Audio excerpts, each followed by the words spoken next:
तो हम लोग कल 13वें अध्याय पर चर्चा कर रहे थे। अमित जी, कुछ कहना है? कई दिन से नहीं जुड़ पाया था, व्यस्तता हम्म के कारण। जी। हम्म। पहले आप जुड़ते थे क्या? हाँ, एक दो बार जुड़ा था मैं, लेकिन अब नहीं जुड़ पाया। हम्म, मैं सवेरे निकलना पड़ता है हॉस्पिटल के लिए, तो थोड़ा दिक्कत होती है। अच्छा अच्छा। हाँ। चलिए, कोई बात नहीं, बाद में भी सुन सकते हैं। रिकॉर्डेड जी रहता है यूट्यूब। जी जी। कभी भी आप अपने समय के अनुसार सुन सकते हैं। जी धन्यवाद। ठीक।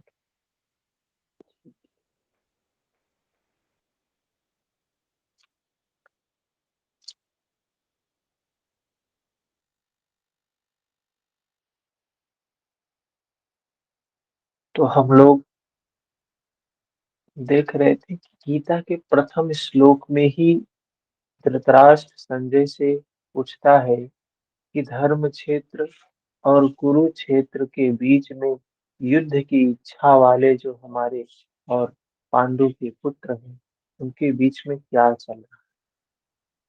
तो हमारा ये मन ही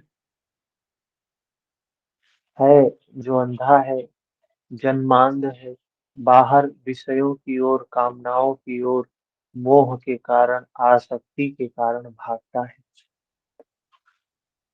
संयम के माध्यम से लेकिन सच्चाई को देखता है। पता चलती है हमें सच्चाई कि हम गलत दिशा में जा रहे हैं। ये जो दुख भोग रहे हैं, व्याकुलता भोग रहे हैं, ये हम बेहोशी में है इसलिए भोग रहे हैं। पुण्य रूपी पांडु, ये है हमारे जीवन के जो पुण्य होते हैं, उनसे ही हम अपने विकारों पर विजय प्राप्त करते हैं। और अपुण्य अर्थात धृतराष्ट्र के जो सारे पुत्र थे, उनकी जो सेना थी, धर्म क्षेत्र और कुरुक्षेत्र, ये सब शरीर कहाँ पर है, ये प्रश्न उठता है। ये शरीर कहाँ है? तो भगवान श्री कृष्ण ही स्वयं इसका जवाब देते हैं। इदम शरीरम कौन्तेय, यह शरीर हमारे भीतर ही है, ये बाहर नहीं है। ये शरीर हमारे भीतर ही है। अच्छा, ये शेयर नहीं हो रहा है, बिना शेयर के भी चलेगा क्या? सुनेंगे तो भी चलेगा क्या? स्क्रीन पे आज नहीं दिखाई दे रहा है, नेटवर्क इशू होगा। आवाज में दिक्कत आएगी तो बताएंगे, टेक्स्ट मैसेज कर देंगे। तो भगवान बताते हैं कि ये शरीर ही हमारा क्षेत्र है। इस शरीर में जब धर्म, जब सद्गुण का विकास होता है, तो यही शरीर धर्म क्षेत्र बन जाता है। और इसी शरीर में जब विकार, अपुण्यमयी प्रवृत्तियां, क्लिष्ट प्रवृत्तियां, अप इनका बाहुल्य होता है, तो यही शरीर कुरुक्षेत्र बन जाता है। और जीवन भर हम कुरु, करो अर्थात लगे रहते हैं, करने में। हमें लगता है ये कर लें, ये कर लें, ये कर लें। जीवन भर हम संघर्ष करते रहते हैं, संघर्ष करते रहते हैं, संघर्ष करते रहते हैं। तो ये क्या है? ये दोनों प्रवृत्तियों में युद्ध चल रहा है।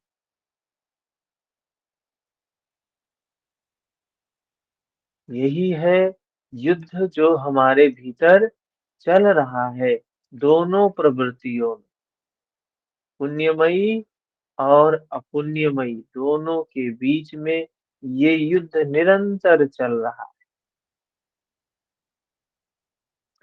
पुण्यमयी जो प्रवृत्तियां हैं, वे उस नित्य का साक्षात्कार करवाती है, उस नित्य तक पहुंचाने में मदद करती है। लेकिन जो अपुण्यमयी प्रवृत्तियां हैं, वे हमें वहां से जाने से भटकाती है। जब दैवी संपत्ति की ओर हम आगे बढ़ने लगते हैं, धर्म क्षेत्र की ओर बढ़ने लगते हैं, जीवन में देखा जाए तो कुछ भी अच्छा काम जब हम करने का प्रयास करते हैं, तो हमारे जीवन में बहुत बहुत बहुत विघ्न आते हैं। तो इसको जानने के पश्चात जब विघ्न आएगा तो हम समझेंगे कि ये काम अच्छा है।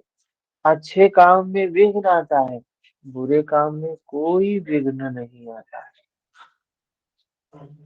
तो विघ्न आए तो जानिए यही तभी अच्छा काम है। कोई अच्छा काम है तो विघ्न जरूर आए, बाधा जरूर आएगी। आसुरी संपत्ति के सर्वथा समन के उपरांत परम के दिग्दर्शन की अवस्था आती है, जब सारे विकार समाप्त हो जाते हैं, सारे आसुरी संपद का नाश हो जाता है, तो वो परम तत्व परमात्मा का दर्शन होता है, उस धर्म का, उस प्रकाश का दर्शन होता है। दर्शन के साथ ही दैवी संपत्ति की आवश्यकता भी समाप्त हो जाती है। जो अक्लिष्ट वृत्तियां हैं वो भी समाप्त हो जाती है, वह भी परमात्मा में स्वतः विलीन हो जाती है। भजने वाला पुरुष परमात्मा में प्रवेश पा जाता है। 11वें अध्याय में अर्जुन ने देखा कि कौरव पक्ष के अनंतर पांडव पक्ष के योद्धा भी योगेश्वर में विलीन होते जा रहे। अर्जुन ने दर्शन के समय में देखा कि ये विकारों की सेना तो नष्ट हो ही रही है, वो परमात्मा में मिल ही रही है, उसके साथ साथ हमारी भी सेना इसी में जा रही है। इस विलय के पश्चात पुरुष का जो स्वरूप है वही क्षेत्रज्ञ है। आगे बताते हैं 2 नंबर श्लोक में, जिनके पास इस गीता होगी वो अपने पास रखेंगे, मान लीजिए नहीं है तो कोई और ही रखेंगे। आज के लिए सिर्फ ऐसा है, आज हो सकता है कुछ नेटवर्क प्रॉब्लम हो, कनेक्ट नहीं हो रहा। क्षेत्रज्ञं चापि मां विद्धि सर्वक्षेत्रेषु भारत, क्षेत्र क्षेत्रज्ञयोर्ज्ञानम् यत्तज् ज्ञानं मतं मम। हे अर्जुन, तू सब क्षेत्रों में क्षेत्रज्ञ मुझे ही जान। क्या कह रहे हैं?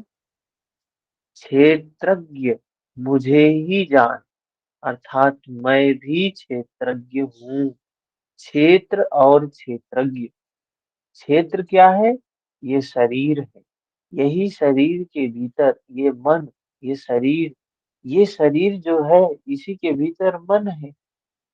तो कह रहे हैं यही शरीर यही मन कभी धर्म क्षेत्र हो जाता है, कभी कुरुक्षेत्र हो जाता है।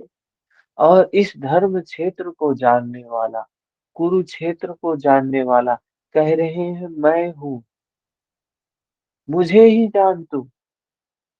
मतलब हमारे मन की जो अवस्था होती है ना,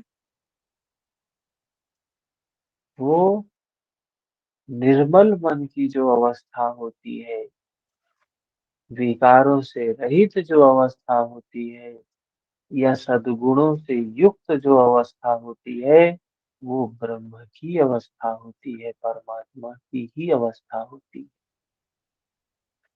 मैं भी क्षेत्रज्ञ हूँ, मैं भी जानने वाला हूँ। जो इस क्षेत्र को जानता है वो क्षेत्रज्ञ है। भगवान कह रहे हैं मैं भी क्षेत्रज्ञ हूँ, ऐसा उसे साक्षात जानने वाले महापुरुष कहते हैं। जो जिन जिन लोगों ने जाना है इस सच्चाई को, वो लोग इसी बात को कहते हैं।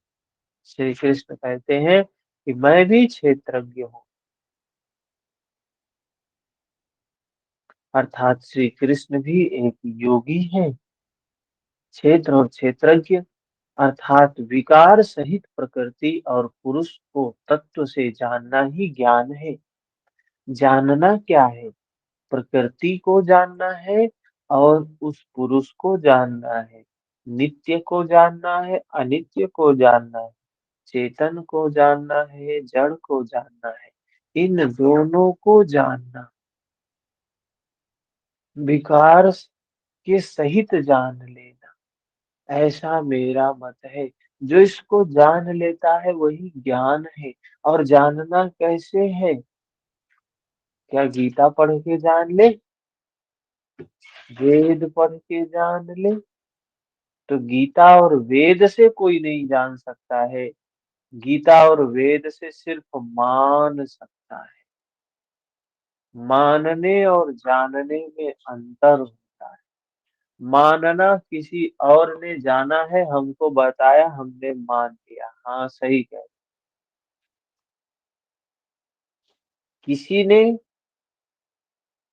कोई व्यक्ति है जो नदी के उस पार गया है और देख कर आया है कि नदी के उस पार बड़ा सुंदर नगर है, बड़े अच्छे लोग हैं।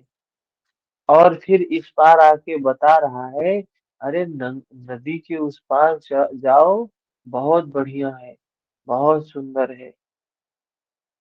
और वो व्यक्ति दर्शन करके आए उस पार से, यहाँ एक ग्रंथ लिख दे। ग्रंथ लिख दे, उसमें क्या लिख दे? जो जो घटनाएं उसके सामने, जो जो उसे दर्शन हुआ, जैसे जैसे दर्शन हुआ, उस सच्चाई का वर्णन कर दे। हैं? और फिर वो पुस्तक लोगों को दे कि देखो, उस तरफ नदी के उस पार बहुत सुंदर जगह है, बहुत सुंदर स्थान है, बहुत मनोरम दृश्य है, देख के बहुत आनंद आता है। लोगों को उसने बताया किस लिए? किस लिए बताया उसने? अगर अपनी बातों को उसने पुस्तकों में लिखा तो किस लिए लिखा? कि ये लोग भी जाके दर्शन करके आए। लेकिन मूढ़ मनुष्य वो पुस्तक पढ़ के वो भी कहने लगा, हमने दर्शन कर लिया, हमने दर्शन कर लिया, हमने दर्शन कर लिया, हमें ज्ञान हो गया, हमें ज्ञान हो गया, हम सब जानते हैं, हम सब जानते हैं। और उसी में तर्क वितर्क बहस करने लगा। तो क्या कहेंगे इससे मनुष्य को? अबोध है, अज्ञान की अवस्था में है। हाँ? दर्शन नहीं हुआ उसे, सिर्फ उसकी बातों को सुन के मान रहा है, हाँ ऐसे ऐसे है। और लोगों से तर्क वितर्क बहस झगड़ा लड़ाई तक करता है कि नहीं नहीं, हमने सब जानते हैं, हमने सब देखा है, हमने सब पढ़ा है, हमने सुना है, हमने पढ़ा है। लेकिन उसने देखा नहीं है अपने अनुभूति से। उसे ज्ञान नहीं है, उसने सिर्फ श्रुत ज्ञान है, उसने सिर्फ चिंतन वाला ज्ञान है, अनुभूति वाला ज्ञान नहीं है। और ये भगवत गीता श्रुत ज्ञान ही है। ये भगवत गीता चिंतन वाला ज्ञान ही है। इससे आपका कल्याण नहीं होने वाला है। आपको अपना कल्याण करना है तो भव सागर के इस इस जो सागर ये दिखाई, जगत दिखाई दे रहा है, इस जगत को पार करके अपने भीतर अंतर गंगा में प्रवाह में जाना होगा। अंदर में जाएंगे तो ये सारी चीजें दर्शन होगी, सारी सच्चाई का दर्शन होगा।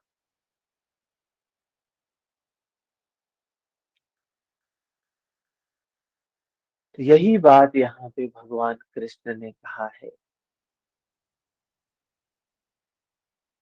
मैं भी क्षेत्रज्ञ हूँ। श्री कृष्ण भी एक योगी थे। क्षेत्र और क्षेत्रज्ञ, विकार सहित प्रकृति और पुरुष तत्व को जान लेना ही ज्ञान है, ऐसा मेरा मत है।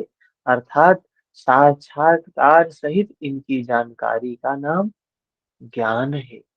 पूरी बहस का नाम ज्ञान नहीं है। कोई व्यक्ति सिर्फ ज्ञान पर बहस करे, चर्चा करे, कोई मतलब नहीं है।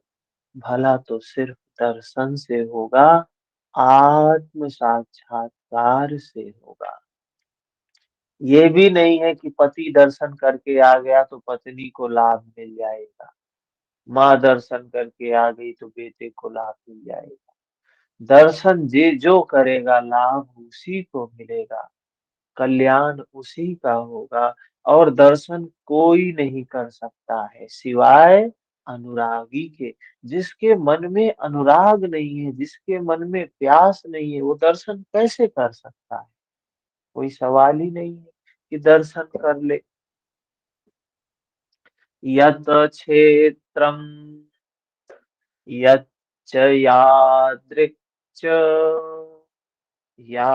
यादिकारी यतश्च यत् स च यो यत् प्रभावश्च तत्समासेन मे शृणु। वह क्षेत्र जैसा है और जिन विकारों वाला है तथा जिस कारण से हुआ है, तथा वह क्षेत्रज्ञ भी जो है वो और जिस प्रभाव वाला है, वह सब मुझ में संक्षेप से सुन। भगवान श्री कृष्ण अभी इस शरीर के बारे में बताने जा रहे हैं। वह क्षेत्र जैसा है, जिन विकारों वाला है, जिस कारण से है, वह क्षेत्रज्ञ भी जो है, जिस प्रभाव वाला है, वह सब मुझसे संक्षेप में सुन। अब भगवान किसके बारे में बताने जा रहे हैं? भगवान इस शरीर के बारे में बताने जा रहे हैं। भगवान उस दृष्टा, उस जानने वाले, उस चेतन, उस आत्म के बारे में बताने जा रहे हैं। दो चीजों के बारे में भगवान वर्णन करने जा रहे हैं। एक तो शरीर के बारे में, क्षेत्र के बारे में, दूसरा क्षेत्रज्ञ के बारे में।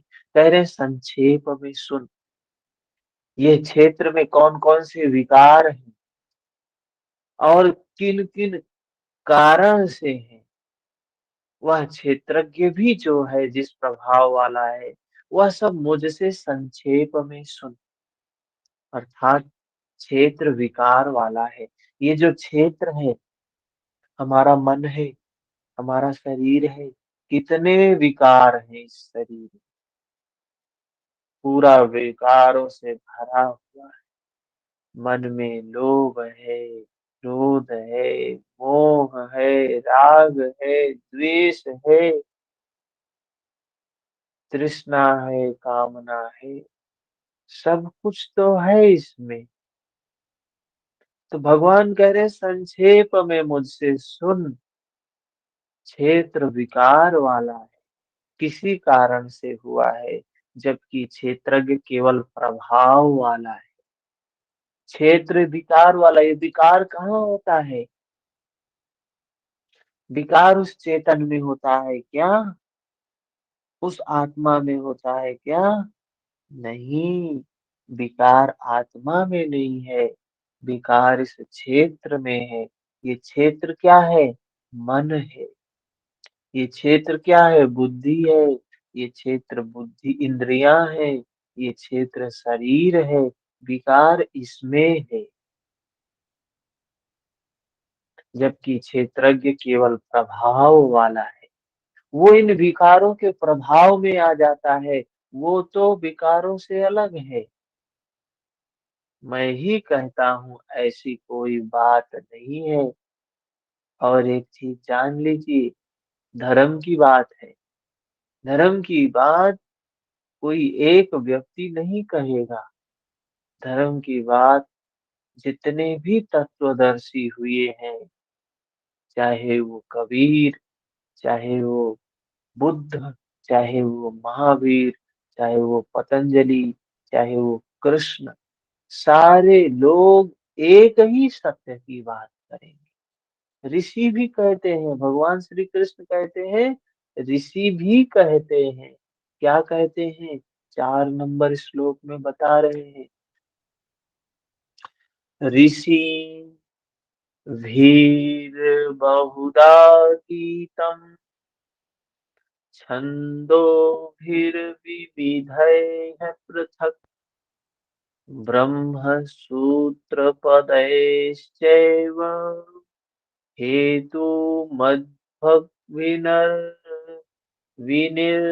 विनिर्निश्चितैः। यह क्षेत्र और क्षेत्रज्ञ का तत्व ऋषियों द्वारा बहुत प्रकार से गायन किया गया है। भगवान कह रहे हैं यह क्षेत्र और क्षेत्रज्ञ जो है, क्षेत्र और क्षेत्रज्ञ का तत्व है, ये ऋषियों द्वारा बहुत प्रकार से गायन किया गया है। ऋषियों ने इसे बहुत प्रकार से गाया है। नाना प्रकार से वेदों की मंत्रणा द्वारा विभाजित करके भी कहा गया है।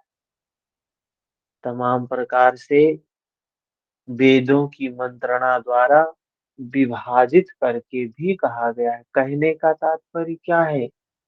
ये जो दर्शन है जिसकी बात कर रहे हैं, कह रहे हैं ये हम ही नहीं कह रहे हैं, तमाम ऋषियों ने वेदों में, उपनिषदों में, अन्य अन्य तमाम ग्रंथों में इस सच्चाई को गाया है तथा विशेष रूप से निश्चित किए हुए युक्ति युक्त ब्रह्म सूत्र के वाक्यों द्वारा भी कहा गया है। ब्रह्म सूत्र के वाक्यों द्वारा भी इस बात को, इस सच्चाई को बोला गया है। तो मैं ही ऐसा बोल रहा हूँ, ये बात नहीं है, अनेकों ने कहा है। अर्थात वेदना, महर्षि अर्थात वेदांत, वेदांत, महर्षि, ब्रह्मसूत्र और हम एक ही बात कहने जा रहे हैं। भगवान श्री कृष्ण कह रहे हैं सारे के सारे ग्रंथ, सारे के सारे तत्वदर्शी महापुरुष एक ही बात कह रहे हैं, एक ही बात कह रहे हैं। श्री कृष्ण वही कहते हैं जो इन सब ने कहा है। क्या कहा है? क्या शरीर इतना ही है जितना दिखाई देता है? शरीर का मतलब क्या समझते हैं आप? भगवान श्री कृष्ण ने कहा इदम शरीरम, ये शरीर है। इदम शरीरम कौन्तेय, हे कौन्तेय, ये शरीर ही है जिसमें दर्शन होगा। तो हम शरीर क्या समझते हैं? भगवान श्री कृष्ण बता रहे हैं शरीर क्या है। शरीर क्या है? महाभूतान्य अहंकारो बुद्धिरव्यक्तमेव च इन्द्रियाणि दश एकं च पंचेन्द्रिय गोचरा। शरीर के अंतर्गत क्या क्या चीजें आती है ये बताया गया है। क्या क्या है? तो क्षिति जल पावक गगन समीरा, ये तो पंच महाभूत है। और क्या है? अहंकार है। और क्या है? बुद्धि है, चित्त है। तो हम कहते हैं ना अहंकार, मैं कर रहा हूँ, मैंने किया, मुझे ऐसे कहा है। ये मैं मेरे का भाव, ये भी शरीर है। मैं एक शरीर है, ये स्थूल शरीर जो दिखाई दे रहा है, जिसका हमने नाम रखा है, चित्त का नाम लेकर उसे अव्यक्त परा प्रकृति का कहा गया है। और मूल प्रकृति पर भी प्रकाश डाला गया है जिसमें परा प्रकृति भी सम्मिलित है। उपर्युक्त आठों अष्टधा मूल प्रकृति, 10 इंद्रियां, आंख, कान, नाक, जीभ, त्वचा, हाथ, पैर, ये सब एक मन, 5 इंद्रिय और विषय, तो क्या क्या हो जाते हैं? एक तो देखो क्या हो गया, पंच ज्ञान इंद्रियां हो गई 5, कर्म इंद्रियां हो गई, ठीक, 10 हो गया। हाँ? उसके बाद क्या हो गया? पंच महाभूत हो गए, कितना हो गया? 15 हो गया। उसके बाद मन बुद्धि अहंकार कितना हो गया? 18 हो गया। महाभारत के युद्ध में कितनी अक्षौहिणी सेना थी? किसी को पता है कितनी अक्षौहिणी सेना थी? 18। 18 अक्षौहिणी सेना। और अगर अक्षौहिणी को गिना जाए आज, तो लगभग 7 अरब से भी ज्यादा जनसंख्या हो जाएगी। जो आज दुनिया जनसंख्या नियंत्रण कर रही है, कितना वो कर रही है कि अब जनसंख्या ना बढ़े। उस समय उस युद्ध में 7 अरब से लोग अधिक लोग आए थे। संभव है क्या? सोचो। तो ये है हमारी 18 इंद्रियां हैं। 18 जो इस क्षेत्र के अंदर 18 ऐसी सत्ताएं हैं जिनके बीच में युद्ध चल रहा है, जिनके बीच में एकात्मता नहीं है, जिनके बीच में समता नहीं है। आंख कहता है मुझे ये देखना है, कान कहता है ये सुनना है, जिह्वा कहती है ये स्वाद चाहिए, मन कहता नहीं ये चाहिए, बुद्धि कहती नहीं ये करना है। शरीर में, मन में, इंद्रियों में कोई तालमेल नहीं। नित्य निरंतर संघर्ष चल रहा है, नित्य निरंतर संघर्ष चल रहा है। तो भगवान ने बताया कि हमारा शरीर क्या है, हमारा हम हम मूढ़ता में, अज्ञानता में क्या करते हैं? दुख से, इसी युद्ध से व्याकुल होकर क्या करते हैं? इस शरीर को नष्ट कर देते हैं। तो कोई बताएगा कि हम कौन से शरीर को नष्ट करते हैं? हम मन को नष्ट नहीं कर पाते हैं। मन को नष्ट करने का जो साधन है वो योग मार्ग है। हम इंद्रियों को भी नष्ट नहीं कर पाते हैं। वो स्थूल रूप में शरीर ही नष्ट होता है, सूक्ष्म रूप से इंद्रियां रहती हैं, मन रहता है, दूसरे शरीर के साथ जुड़ जाते हैं, दूसरा स्थूल शरीर प्राप्त कर लेते हैं। जैसे हमारा मान लीजिए कंप्यूटर खराब हो गया, कंप्यूटर का हार्डवेयर खराब हुआ, सॉफ्टवेयर थोड़ी ना खराब हुआ। सॉफ्टवेयर दूसरे कंप्यूटर में हमने डाल दिया, मटेरियल हमने इसको जोड़ा कंप्यूटर से, और इसकी हार्ड डिस्क निकाल के दूसरे कंप्यूटर में लगा दिया, चलने लगा सिस्टम। तो यही होता है हमारे जीवन में। हमारे जीवन में यही होता है कि हम मनुष्य अज्ञानता के कारण, इसलिए भगवत गीता सबको पढ़ना जरूरी है। रीता जी, हरिओम। बहुत दिनों के बाद जुड़ रहे। तो ये भगवत गीता अगर मनुष्य को पता हो, बुद्धि के स्तर पे पता हो, तो कम से कम इतना काम तो नहीं करेगा कि अपने आप को नष्ट करने का प्रयास नहीं करेगा। जानेगा कि शरीर से नष्ट कर लेने से कोई काम नहीं होने वाला। आगे 6 नंबर श्लोक में भगवान श्री कृष्ण बताते हैं, इच्छा द्वेष सुखम दुखम संघातश्चेतना धृतिः एतत् क्षेत्रं समासेन सविकारमुदाहृतम्। क्या कह रहे हैं? इच्छा, द्वेष, सुख, दुख और सब का समूह स्थूल देह का एक यह पिंड, चेतना और धैर्य, इस प्रकार यह क्षेत्र विकारों सहित संक्षेप में कहा। भगवान ने बताया, संक्षेप में कह रहे हैं क्या है विकार? इच्छा ही विकार है। ये जो इच्छा हमारे अंदर होती है ना, यही विकार है। भगवान ने कहा अनपेक्षा। हमें भक्त जो प्रिय है वो अपेक्षाओं से रहित हो, वही भक्त मुझे प्रिय है। और ये इच्छा ही बंधन का कारण है, मोह ही बंधन का कारण है।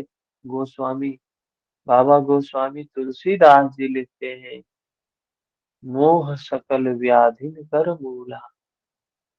इच्छा, इच्छा मतलब कौन है? इच्छा मृत्यु का वरदान किसको था? ब्रह्म को था, भीष्म को था। और ये भीष्म अंतिम तक जीता है, जब तक मुक्ति नहीं प्राप्त हो जाती, जब तक धर्म नहीं स्थापित हो जाता है, ये भ्रम रहता ही रहता है।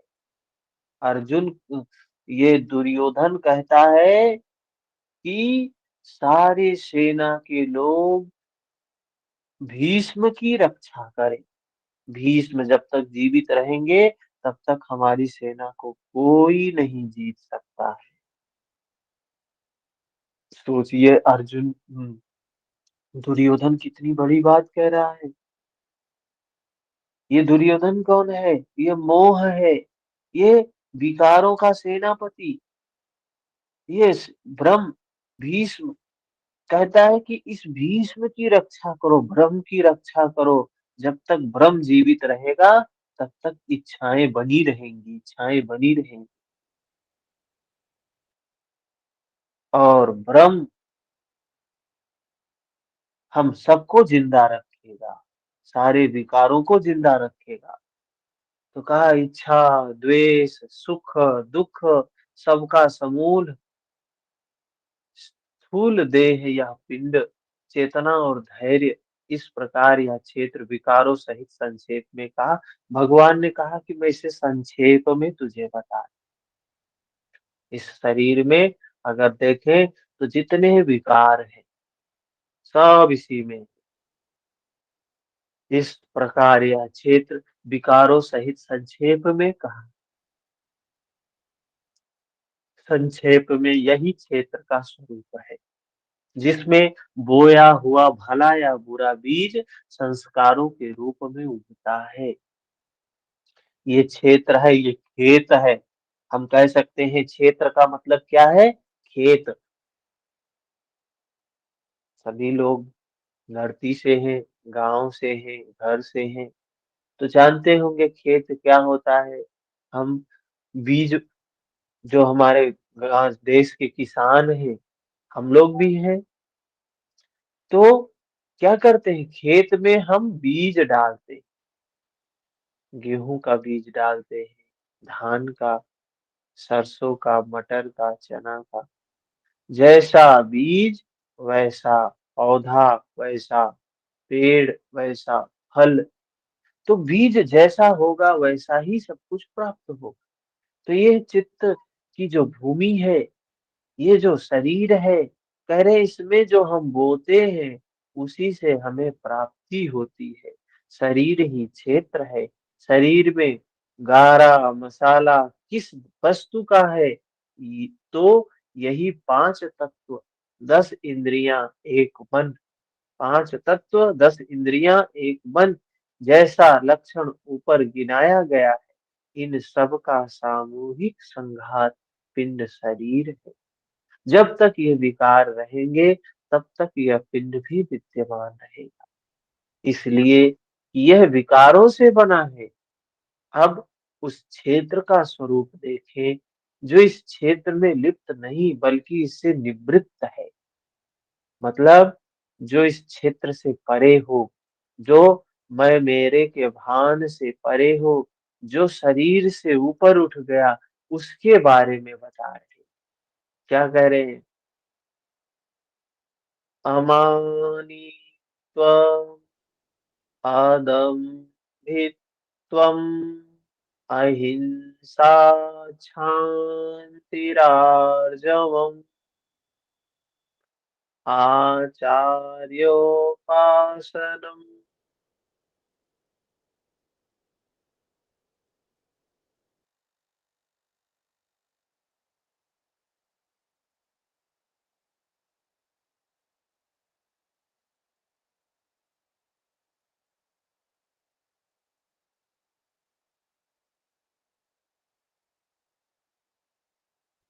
हरिओम।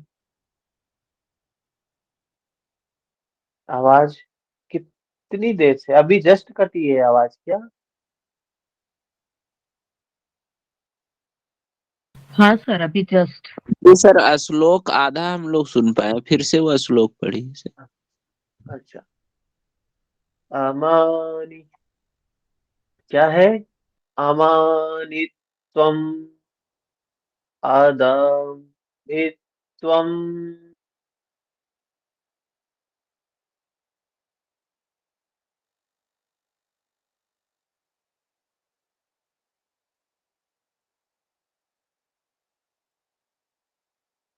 पता नहीं क्यों म्यूट हो जा रहा, कुछ आज थोड़ा सा नेटवर्क इशू लग रहा है।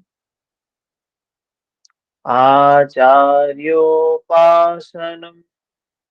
शौचम स्थैर्यम आत्मविनिग्रह। हे अर्जुन, मान अपमान का अभाव, मतलब जो योग की स्थिति में होगा ना, जो योग की स्थिति में होगा, जो इस क्षेत्र से ऊपर उठ गया, वो मान अपमान से प्रभावित नहीं होगा। दंभाचरण का अभाव, दंभ आचरण। दंभ आचरण क्या है? मनसा वाचा कर्मणा एक नहीं है। मन में कुछ, वाणी में कुछ, कार्य में कुछ चल रहा है। ये क्या है? दंभ आचरण है।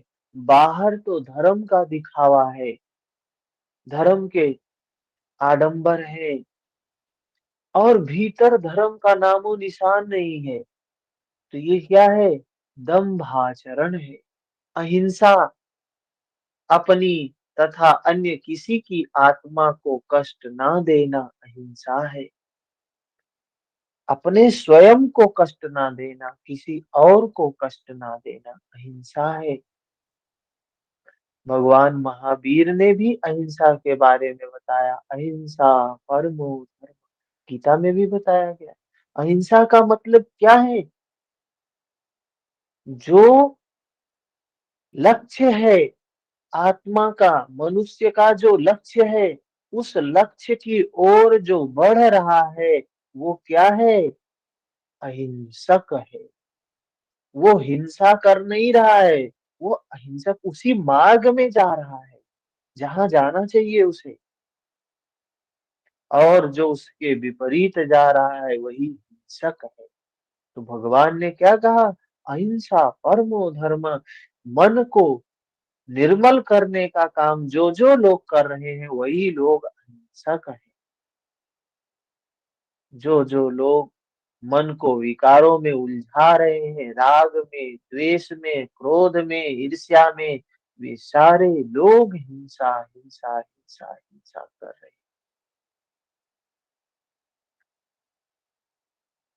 तो अपनी किसी अन्य की आत्मा को कष्ट ना देना हिंसा है। अहिंसा का अर्थ केवल इतना ही नहीं है कि चींटी को मत मारो। श्री कृष्ण ने कहा कि अपनी आत्मा को अधिक अधोगति में ना पहुंचाओ, उसको अधोगति में पहुंचाना हिंसा है। मतलब जिस काम के लिए तुम्हें ये शरीर मिला है, चोरी क्या है? जैसे कहते हैं ना, चोरी कर रहे, कामचोर आदमी है ये, क्या करता है? इसको ड्यूटी मिली है यहाँ पे, लेकिन ये ड्यूटी पे सही समय पे नहीं जाता है, ईमानदारी से अपना काम नहीं करता है। तो क्या है ये? कहते हैं कामचोर आदमी। हिंसक कौन है? इसे शरीर मिला है, इस शरीर से अपने सारे बंधन को खोलना है, विकारों को नष्ट करना है,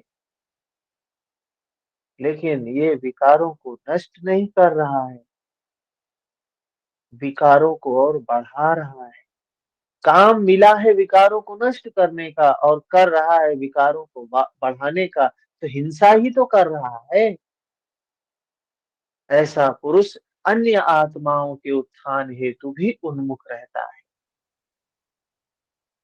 कहा, जो अपने आत्मा को सद्गति प्रदान करे, यही शुद्ध अहिंसा है।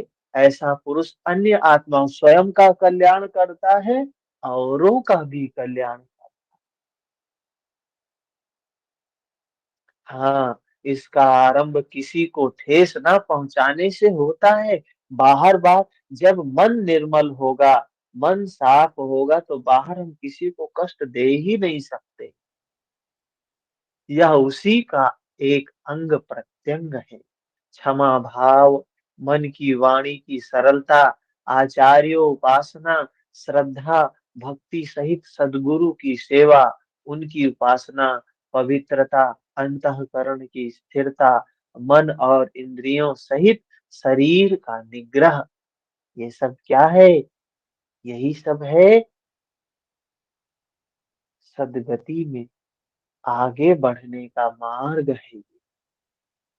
इससे हम आगे बढ़ सकते हैं, वहां तक जा सकते हैं। और ये चीजें नहीं होनी चाहिए। मान अपमान का अभाव होना चाहिए, दंभाचरण का अभाव होना चाहिए, अहिंसा का अभाव होना चाहिए। हिंसा नहीं होनी चाहिए, अहिंसा की स्थिति में होना चाहिए। हिंसा का अभाव होना चाहिए। और क्या बताया 8 नंबर श्लोक में? इन्द्रियार्थेषु वैराग्यम् अहङ्कारेव च जन्म मृत्यु जरा व्याधि दुख दोषानुदर्शनम। इस लोक और परलोक के देखे सुने भोगों में आसक्ति का अभाव, अहं का अभाव, जन्म मृत्यु वृद्धावस्था रोग और भोग आदि में दुख सुख का बारंबार चिंतन। इस लोक और परलोक में देखे हुए सुने हुए दृष्टानुश्रविक विषय भी कृष्णस्य वशीकार संज्ञा वैराग्यम। महर्षि पतंजलि ने बताया है ना सूत्र। इस लोक में और परलोक में दोनों में देखे हुए सुने हुए भोगों में आसक्ति का अभाव, आसक्ति नहीं होनी, अहं का अभाव, जन्म मृत्यु वृद्धावस्था रोग आदि भोग आदि में दुख सुख दुख दोष का बारंबार चिंतन। अगर रोग आया है, भोग दुख की स्थिति है, तो इसमें हमें ये देखना चाहिए कि हमारे विकार ही हैं जो आए हुए हैं। अच्छी बात है, निकल ही रहे हैं, दो दुख कम हो जाता है इसमें। अहम का अभाव, अहम का अभाव होना चाहिए, मैं मेरे का अभाव होना चाहिए। मैं सोचूं, अरे मैं तो इतना विद्वान आदमी हूँ, देखो इतना लोगों को इतना बढ़िया से समझा पा रहा हूँ, ये कर पा रहा हूँ। ये क्या है? ये अहंकार है।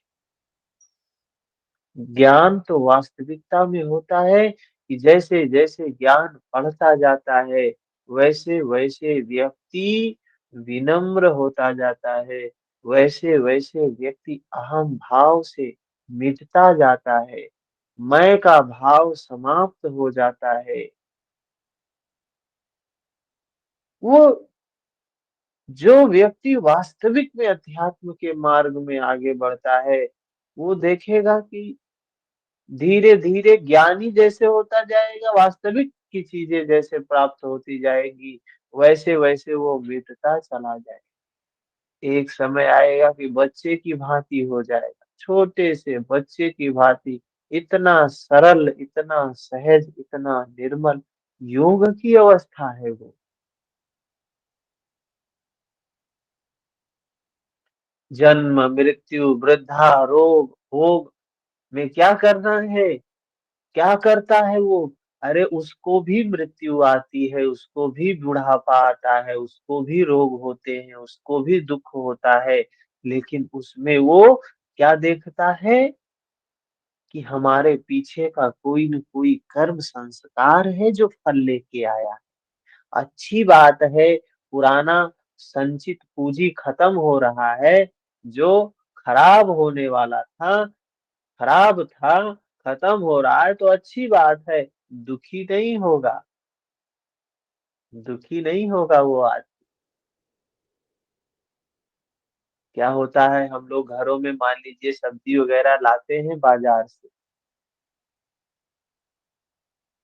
तो रोज लेके आ रहे हैं, तो क्या करते हैं कि पहले जो पुरानी जो खराब होने वाली चीजें हैं, जो पुरानी है, उनको समाप्त कर दे, ज्यादा अच्छा है।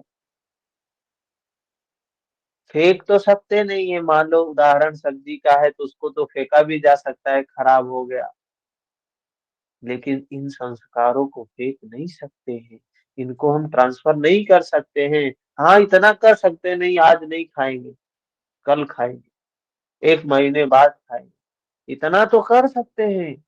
लेकिन कोई सोचे कि हम अपने कर्म संस्कारों को नहीं भोगेंगे, प्रकृति के अंदर इतनी क्षमता नहीं है, कोई ईश्वर नहीं है जो आपके कर्म संस्कारों को भोगने से बचा सके। मार्ग है तो सिर्फ योग का है, योग के मार्ग से कम किया जा सकता है, उसको हटाया भी जा सकता है, सिर्फ योग के मार्ग से, और कोई मार्ग नहीं।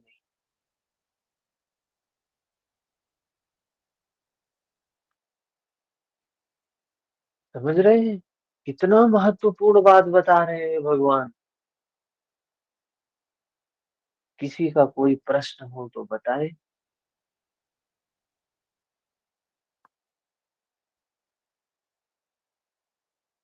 समझ में आया? आज तो स्क्रीन पर नहीं दिखाई दे रहा, क्या समझ में उतना ही आया?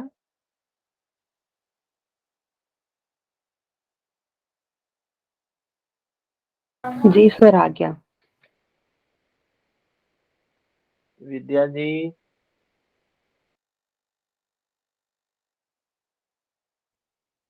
जी भैया। समझ में आया उतना ही जैसे पहले? हाँ, सुन रहे सर हैं तो कुछ तो समझ में ध्यान बिल्कुल आ भी रहा है यही भैया। ध्यान हम्म, बिल्कुल यही रहता है तो सब समझ में आता है। बिल्कुल बिल्कुल। ये तो ये ये एक जो भी घंटा। समझ में आएगा, ये तो सब प्रयास की चीज है। जब तक लगातार हम्म, अभ्यास प्रयास नहीं करेंगे तो पूरी तरह से कहाँ समझ में आता है। अभी तो सुन रहे हम्म, हैं, सब जान रहे हैं। हाँ। हम्म, हाँ, ये जो सच है उसको समझ रहे हैं।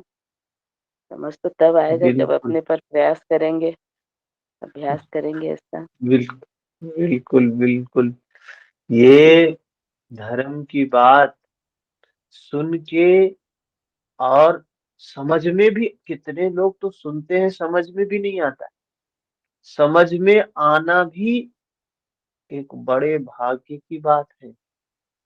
सुन लेना, एक तो मनुष्य शरीर मिलना दुर्भाग्य है, और उसमें धर्म सुनने को मिल जाए और धर्म सुन के समझ में आ जाए, वो भी बड़ी बात। क्योंकि सुनते हैं हजारों, तो उसमें से कुछ जिनके पुण्य होते हैं, पुण्य के कारण ही चीजें समझ में भी आती हैं। अगर बात समझ में आ रही है, बिल्कुल एकदम हम समझते जा रहे हैं और लग रहा है कि हाँ ये तो बहुत सरल बात है, बहुत सिंपल बात है, इसमें तो कोई कोई कर्म कांड नहीं है, बिल्कुल साइंटिफिक बात कर रहे हैं भगवान, उसके प्रति श्रद्धा जाग रही है, तो समझिए बहुत पुण्यवान व्यक्ति है, बहुत पुण्यवान व्यक्ति है। ठीक है, चलिए कल करेंगे फिर इससे आगे, कल। हरिओम। हरिओम भैया। हरिओम। हरिओम।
Hello hello